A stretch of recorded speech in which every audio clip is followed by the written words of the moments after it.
மூணாவது, அவர்கள் யாரு? உத்தமனா இருக்கிறாங்களே, ஆண்டவரை முழு இதயத்தோடு கூட தேடினாங்களே, அவர்கள் பாக்கியவான்கள். பாத்தீங்களா? நீ நல்லா படிச்சு ஜெபம் பண்ணினா உங்க வாழ்க்கையில் அநியாயம் வராதுங்க. ஏமாத்த மாட்டீங்க, துரோகம் பண்ண மாட்டீங்க, பொறாம நினைக்க மாட்டீங்க, எச்சல் அடைய மாட்டீங்க, யார் மேலும் கோபம் வராது. அப்படின்னா என்ன அர்த்தம்? கோபமே வராதுன்னு இல்ல. ஐயோ இந்த பிரதர் என்ன இவ்வளவு கோபம் பண்றாரு, ஆண்டவர் என்ன சொல்றாரு? கோபமே வந்தாலும். அப்ப கோபம் வரணுமா வரக்கூடாதா? பாக்கியவான்களா இருக்கிறவங்க, ஆண்டவரை அனுதினமும் தேடுறவங்க, பாக்கியவதியா இருக்கிறவங்க, உத்தமனா இருக்கிறவங்க, நீதிபதிகளா இருக்கிறவங்க, பைபிள் சொல்லுது அவர்கள் அநியாயம் செய்ய மாட்டாங்க.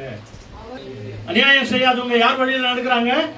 ஏசப்பா வழியில நடக்கிறாங்க, சத்திய வழியில நடப்பாங்க, உத்தமத்துல நடப்பாங்க, உண்மையிலே இருப்பாங்க. நான் சொல்லுங்க, ஆண்டவரே நமக்கு சொல்லுகிறார்.